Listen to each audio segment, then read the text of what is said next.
Our next keynote speaker is Dr. Mumtaz Chima from Memorial University, Canada.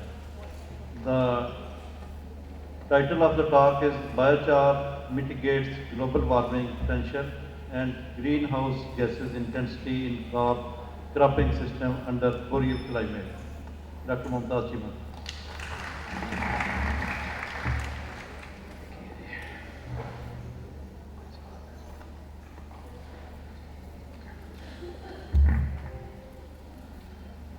Good afternoon, everybody.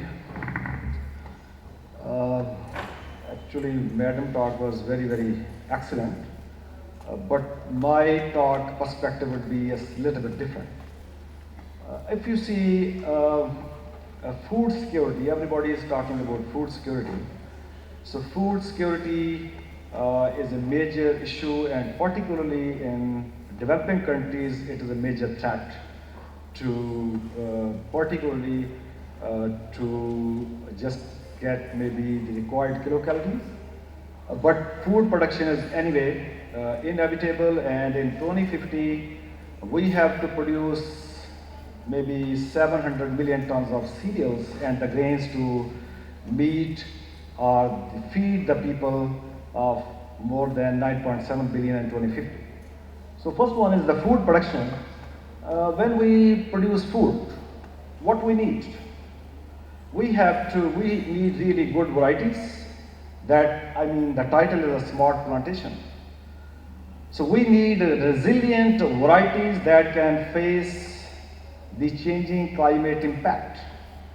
And when we see the smart plantation, so we also need to provide inputs, and the one important is either we have to provide mineral nutrients through the fertilizers or through the manure or any other organic matter which we can use. But eventually, when we use the mineral nutrients or any manure or the organic matter, so through the mineralization process, you will see again nitrification process, and through the nitrification process, you will see in the presence of the AOA and the AOB, and also there will be ammonium monooxygenase as enzymes.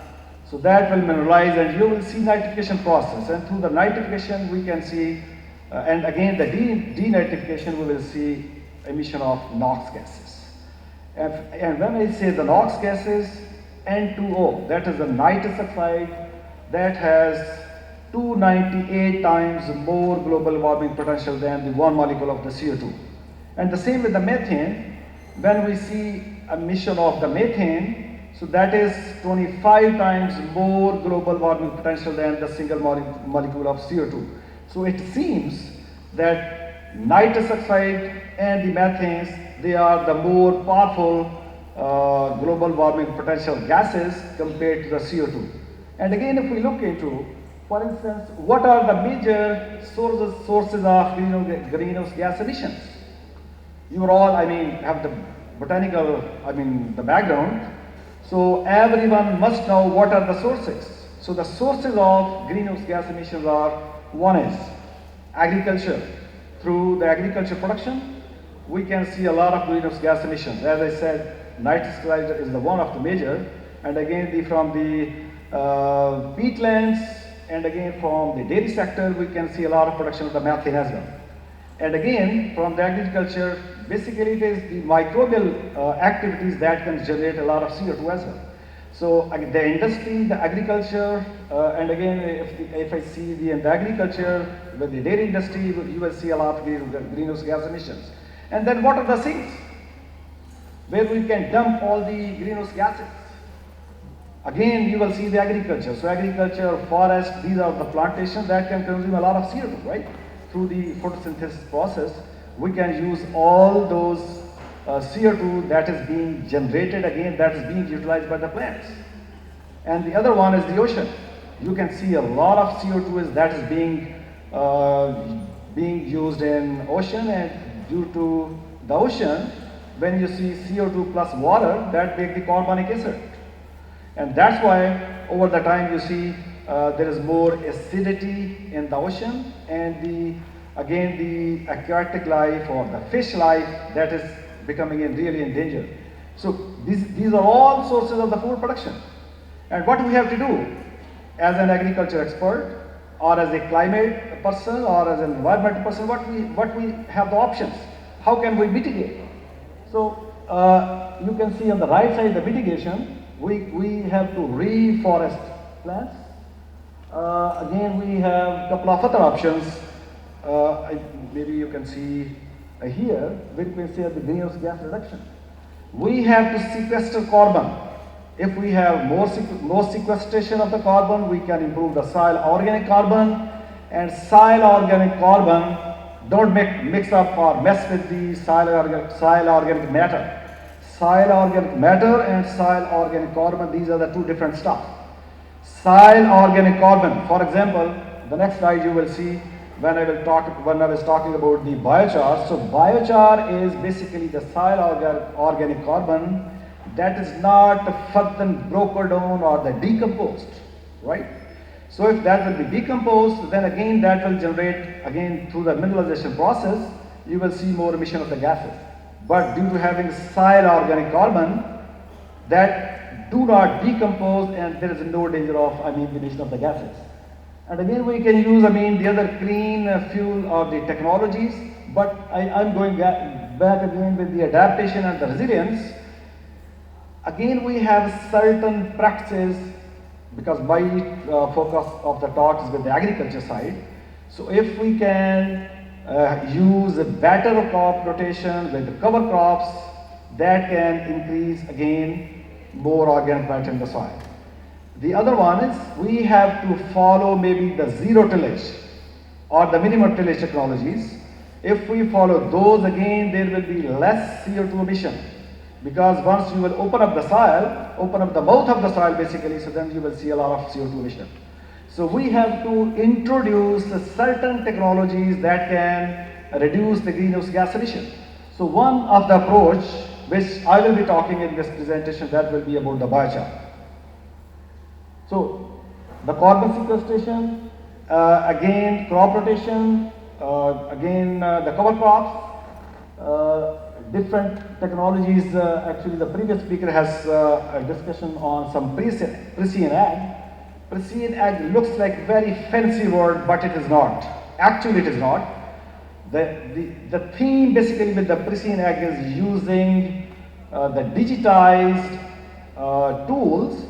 You can reduce basically the fertilizer application. Now there are a couple of patents they have introduced. These are the fertilizer applicators.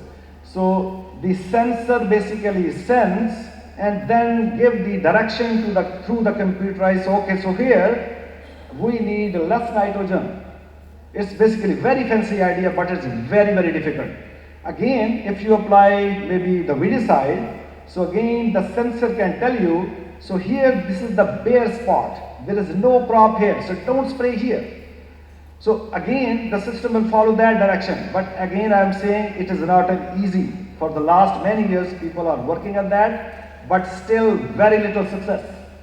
So again the nutrient use efficiency, right now I can tell you, if we apply 100 kilogram nitrogen, we can see only 30% is utilized, 70% is lost.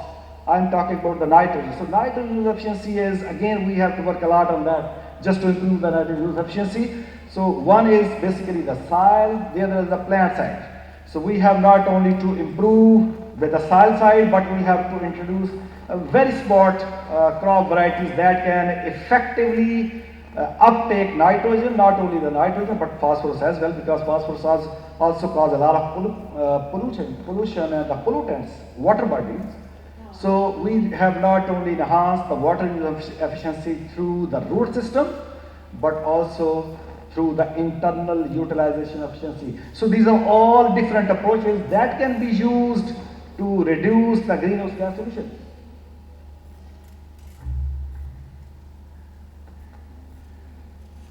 Okay, so look here. So from the pre-industry, so in the previous actual speaker has also shown the emission of the CO2. You can see in the last 2000 years, now we are very close to 400 ppm. So there are different reports.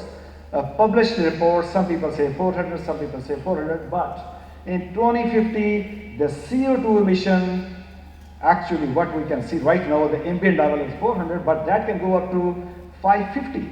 And at the end of this century, you will see probably 950 ppm CO2 in the environment.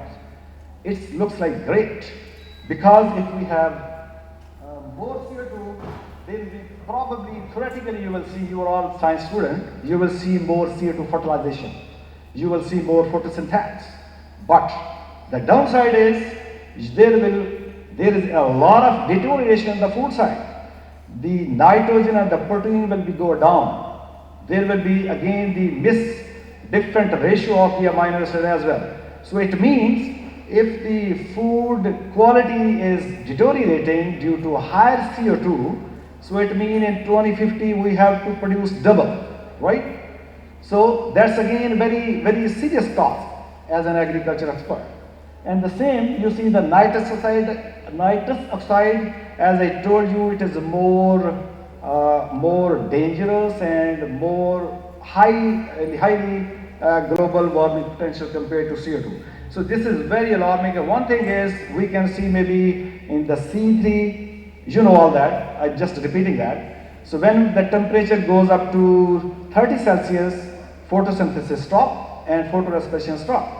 So that may not be beneficial in case of if you maybe have like the Pakistan, maybe the South Asian countries, maybe it is more advantageous for maybe the North American, maybe the European countries, where we can see low temperature, but not a significant effect on the seafood.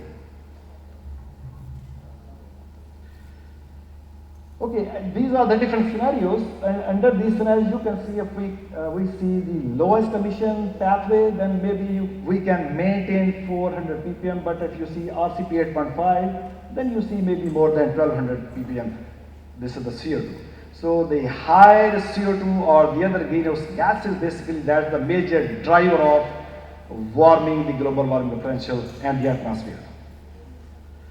Okay, so what are the consequences? I mean, if the greenhouse gases are going up, so what we can see, what we can measure? I mean, eventually the temperature is going up, and if we see more, some is reported maybe 2.5 Celsius, so the consequences are much bigger. So looks like maybe 1.5 Celsius or 2.5 Celsius, it is a big impact. You will see maybe again the sea level will go up and increase the acidity as I spoke earlier, and also that can change the ecosystem characteristics, but eventually that will help again impact the human health. So that I spoke just a while ago, if there will be more CO2, how that will impact the human health through the food security. Okay, so I just discussed a short while ago, this is basically the nitrification process. When we apply nitrogen fertilizer in the soil, you can see it is immediately converted to ammonium to NO2, and again NO3. It is two-step process basically, and that is governed through again the microbial activities. A lot of microbes, if you see, this is the underneath another world. In a single spoon, we can see millions of the microbes, and again these are all beneficial, you see, most of the time, but at the end you will see the denitrification. Again, there is a lot of emission of the NOx gases, and again this happen in where we have anaerobic conditions, more moisture. There will be more denitrification process and more emission of the gases as well. Okay, I will skip this one. Okay, so the biochar, basically what is the biochar? Biochar is produced through actually two major drivers. One is the feedstock. What are you using to prepare the biochar? The other is the pyrolysis process. One is the slow, the other is the fast. That can change entirely the characteristics of the biochar. So you will see a lot of papers on the biochar where we can see maybe the crop, we can use the crop stock, we can use as for example, the rice straw or wheat straw we can use as it is. But again, we can use the branches, twigs, leaves, whatever, again for the preparation of these. So two important factors. One is the pyrolysis, the other is the feedstock. So these are two important things that can entirely change the characteristics. Okay, so this is actually, I will just focus on, we conducted one experiment in Canada. Here is basically the field, that is the low temperature, so we use basically the polythene that can give us additional 250 heating units, just that can help us in germination process. Here, in the all plants, you see the green in the upper box, that is the column. We fix just after the germination in all the plants. And again, we can see the static chamber. We use this static chamber, and on the right side, you can see syringes. So we collected basically these gases from one spot after 10 minutes break, and 4 samples we collected from one spot. So later on, after collecting all these, then bring back in the lab. Sorry. Then using the, okay, I missed somewhere, one slide. So using the, again the GC, that is with the FID, again with the, that is with the 3 actually, that can identify and quantify all these gases. And again we used basically the same soil sample and the same event, just analyze the ammonium and the nitrate, because if we see, we can just then link or make some relationship with the emission of the gases on the same day, and then again we can see whether the nitrification or the ammonium, the availability, then we can again make some relationship. I will jump on the here. You can see again the CO2 and the ammonium and the N2O. You can see all these fluxes. In the x-axis, we collected the data after dairy manure application, and again the inorganic nitrogen. And in the CO2, actually in the next slide maybe you see, where there was a high temperature, there will be more emission of the CO2. We can see. But in case of the methane, actually again it is linked with the more soil moisture. When there is more soil moisture, there will be more emission of the gas. In case of the N2O, in the initial when we apply inorganic nitrogen fertilizer, you can see spikes, high spikes. There will be more emissions of N2O, but again at the end, in the next maybe 2017, you can see in the N2O last spike, that was actually a lot of rain at the end of the day in these days, so that enhanced the denitrification process, and eventually we can see some big spike here, right? So more emission of, again we can see this one. But the point is, you will see where we use biochar, in all those you will see, reduced emission of all the gases. So this is the point. So where we use the biochar treatments that effectively and significantly reduce the gases. So the same story you will see here. Soil, nitrate and ammonium. From the top you can see where we have biochar plus B. You will see again a higher availability of nitrate and ammonium in 20 centimeter layer. But this is not the story in case of the 40 centimeter. In both cases, nitrate, ammonium, that was higher in 20 centimeter because we basically applied and amended biochar in top 20 centimeter. So the one of the characteristics, I actually skipped that slide, that was the characteristics of the biochar. So biochar has a high pH, again a high water holding capacity, and also high cation exchange capacity in addition to some other things. So again in the next slide you can see again here, in 40 centimeter depth, this is the reverse. We can see in case of the biochar, there is a high ammonium and the nitrate, that was basically the non-BC amended treatments. Here, you can see at the global warming potential, that is the GWP. And DM1 plus P, you can see reduction again and again. In all the biochar treatments, there is a reduction of the global warming potential and also the greenhouse gas intensity. So the only thing is, if we can see the biochar has a large surface area, and when we see the electron microscopic picture, you will see big grooves. So all the grooves, that basically accommodate most of the nutrients and do not allow to leach down in the soil. So this is the big characteristic of biochar that can help us in reducing the emission of the gases and also reducing the global warming potential. This is the 1 year data, this is the 2nd year data. Again, the same story here. You can see at the end the greenhouse gas intensity is reduced where we amended biochar. The same story with the global warming potential, but not really significantly higher yield there is, but only 6 to 7% yield we can see here. All right, so in the summary, we can see the biochar application, they reduce and enhance the growth yield.